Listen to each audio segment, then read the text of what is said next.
So I was recently asked this question, Jeff, how do you go about a sentence that does like da da da da da da da da, something like that, that sort of pattern. By the way, that sort of pattern is called an iambic, basically iambic meter, things like that.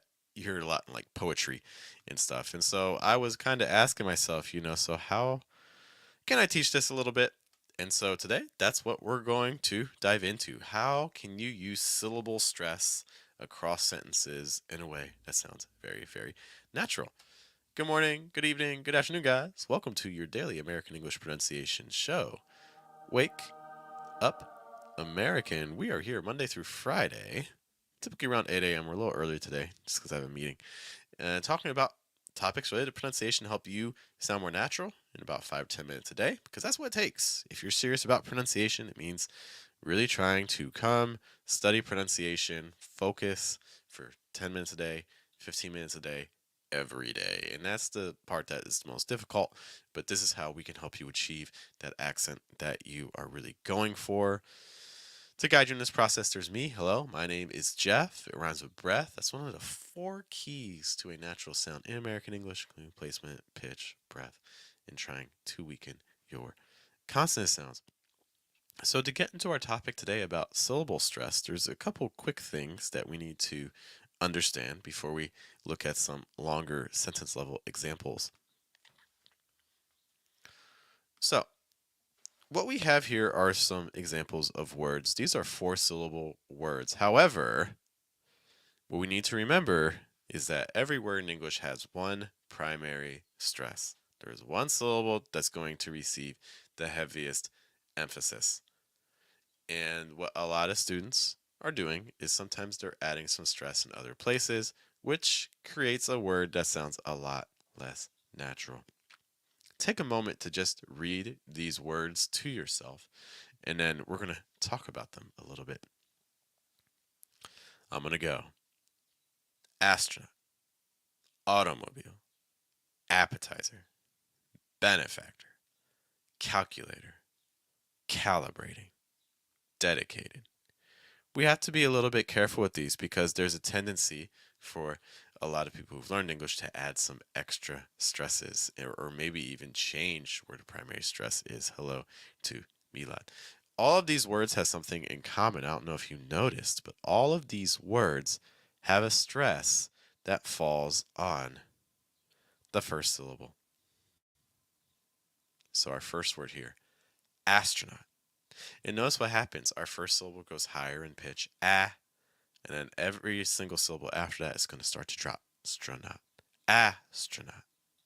Or the next one, automobile, automobile. It's like automobile. So notice that our first heavy stress is a little longer. It also goes up in pitch, and everything after that starts to go down. We don't want to say automobile, automobile, because now we're changing the stress. It changes complete rhythm of the word. How about the next word? Appetizer. What I sometimes hear in classes is people saying appetizer. But again, what we're doing, that changes to stress. So we want to make sure we're stressing appetizer. Same idea with the next one as well. Benefactor. So it's not benefactor, it's benefactor. Next one, calculator. So again, not calculator, it's calculator. And our final one, calibrating. So again, not calibrating, it's calibrating. So we go over these words just to really highlight the importance of having stress on the right syllable in a word, because if you stress the wrong syllable, it's going to sound a little bit off to your listener and things like that. Hello to Milad. Thank you for stopping by, sir. And of course, if you stop by, whether in the present or in the future, hello from the past, be sure to say hey. You can leave it in the comments. Great to know that you were here. So now that we've kind of talked a little bit about syllable stress, let's go into one of the longer examples. Hello also to H. Gorgops, great to see you. I know you sent me a comment. I saw it. I haven't had a chance to get back to it. I believe it was placement related, if I'm not mistaken. One of the things I think you're asking about placement and pitch. One of the things that I just want to remind people of when it comes to placement. Hello, also to our friend here, YouTube. Great to see you. Placement and pitch are not the same thing, but they are correlated. In general, if you go higher in pitch, your placement's going to rise. And in general, if you go lower in pitch, your placement's going to fall. Those are general truths. Okay. One of the things I would also say is that placement isn't 100% always going to be low. There are moments where your placement's going to go higher. Like, for instance, if I say, like, wow, well, my placement shot really up there. Like, wow, my placement's really high. It's like top of my throat, back of my mouth area, really high. So placement doesn't necessarily have to always stay low. It's a general tendency across entire sentences. The more important concept, in my opinion, for English is breath. So making sure you have enough air moving and engagement of the diaphragm. If you feel like you're doing that, then good. Nothing else to really add there. Don't feel like you have to continue pushing it super low. If you feel like you're talking, we don't want to talk like that. Okay, you're pushing it artificially low. It should never feel like a strain. It should never be painful to use a low placement. Just a note there. Without actually hearing you, it's always hard to know what exactly is going on. But if you feel like you're already using a low placement, engaging your diaphragm, don't feel like you have to continue pushing it lower. You might actually be already at an okay place. The thing I would be focusing on is making sure you have enough airflow and breath. All right, let us look at now some of the syllable stress stuff at a sentence level. And to get the rhythm that we were asked about, so specifically we were being asked about this da-da, da-da, da-da. That sort of rhythm is called iambic. Okay. So I thought probably the best example would just be turning to poetry. Our friend Billy Shakespeare. This is what we're going to find is that the pattern here is iambic. So it's going to sound like, shall I compare thee to a summer's day? It's like, shall I compare thee to a summer's day? If you go really, really heavy on the iams, it's going to sound like this. Sometimes when people first start reading poetry, this is how they read it. Like, shall I compare thee to a summer's day? Thou art more lovely and more temperate. But that's not... It's interesting because iambic is used a lot in poetry because it kind of closely models how people speak English. However, we're not that exaggerated when we talk. So instead of saying, shall I compare thee to a summer's day, which starts to sound really robotic, the more natural way to say that would be, shall I compare thee to a summer's day? And when we do something like that, a couple things happen. Shall I compare thee to? That's probably our first thought group. That's our first unit. Remember, every thought group is going to have a stress word. Maybe stressing shall.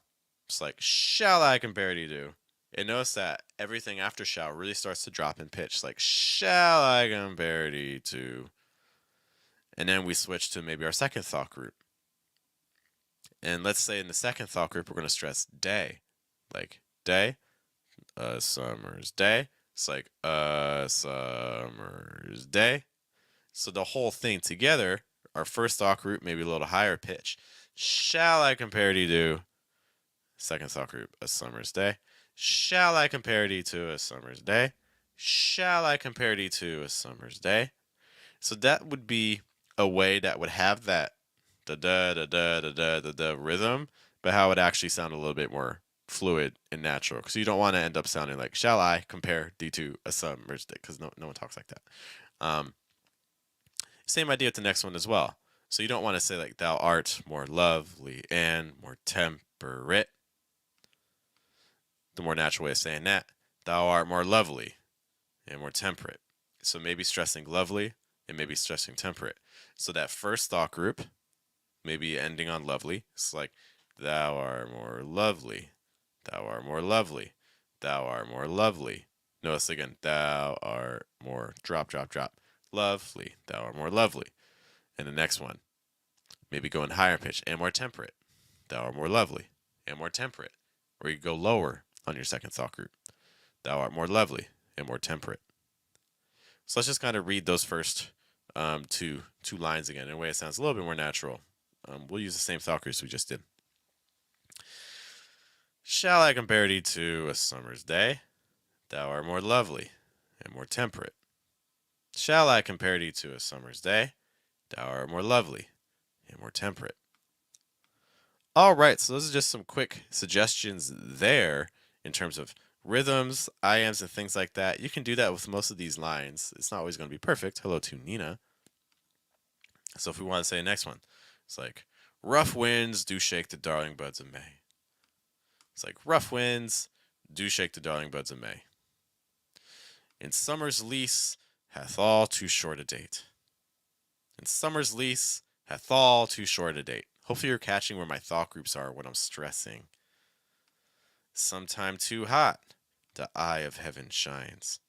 Sometime too hot, stress hot, the eye of heaven shines, stress shines. And often is his gold complexion dimmed. So maybe a stress on often, maybe a stress on dimmed, and often is his gold complexion dimmed. In every fair from fair sometime declines. In every fair from fair sometime declines. So there I broke it up into 3 thought groups, right? In every fair, then dropping, and from fair sometime declines. By chance. Or nature's changing course untrimmed. By chance. Or nature's changing course untrimmed. Second thought group. But thy eternal summer shall not fade. But thy eternal summer, first thought group, shall not fade. Second thought group. Nor lose possession of that fair thou owest. Nor lose possession, first thought group, of that fair thou owest. Nor shall death brag, thou wanderest in his shade. Nor shall death brag, stress brag, nor shall death brag, thou wanderest in his shade. When in eternal lines to time thou growest. When eternal lines to time, stress time, thou growest. Next thought group. So long as men can breathe, first thought group, or eyes can see, second thought group. So long lives this, first thought group, and this gives life to thee. So hopefully the thing that we're realizing throughout this is, yeah, I mean, in terms of the patterns, iambics, like da da da da da da. However, when people actually say sentences that have that pattern, even that little phrase, like when people actually say sentences, that kind of broke it up a little bit. But iams are very common in spoken speech, but we don't want to make them sound robotic. That's the big takeaway. Okay, guys, if you want to practice, what I'm going to do, I'm going to take some of those sentences that we just looked at. I'm going to put them into our pronunciation group on Telegram. In case you don't know, we have a group on Telegram. They help us out. They're part of the reason I'm able to do this stream. In our pronunciation group on Telegram, what happens is every single day, I post a challenge. So today I'm probably going to post maybe 1 or 2 lines from this poem. And our members are going to be able to read it. And as they read it, I'm going to be able to listen to them and to give them feedback. So I can tell them, oh, your syllables are too strong. You're adding extra stresses. There's something wrong with your linking. Your placement's high. Your breath. I've gotten a lot of questions recently. People asking me about their placement. By text, it's really hard to know what you're doing. If we actually start hearing your files, and imagine if I heard your file every day and gave you help every day, that's going to make things much, much easier. So if that sounds like something you're interested in, please take a look at fluentamerican.com/Telegram. It'd be great to see you in the group and work with you on a daily basis, because that's also how you improve. A little bit of practice every single day. Work with me for 5 minutes every single day will get you the accent you're looking for. Hello, also to Brewer. Thank you for stopping by. All right, guys, I have to head out, but I will see everyone later. Thank you for checking this out. Look, there's a million pronunciation resources out there, so the fact you turn it into us is greatly appreciated. We'll be back tomorrow with more Wake Up American. Once more, my name is Jeff. It rhymes with breath. It's one of the 4 keys to a natural sound. Don't forget your placement, your pitch, your breath, and trying to weaken your consonant sounds. I'll see you guys later. Have a good day. Have a good night. Have a good afternoon.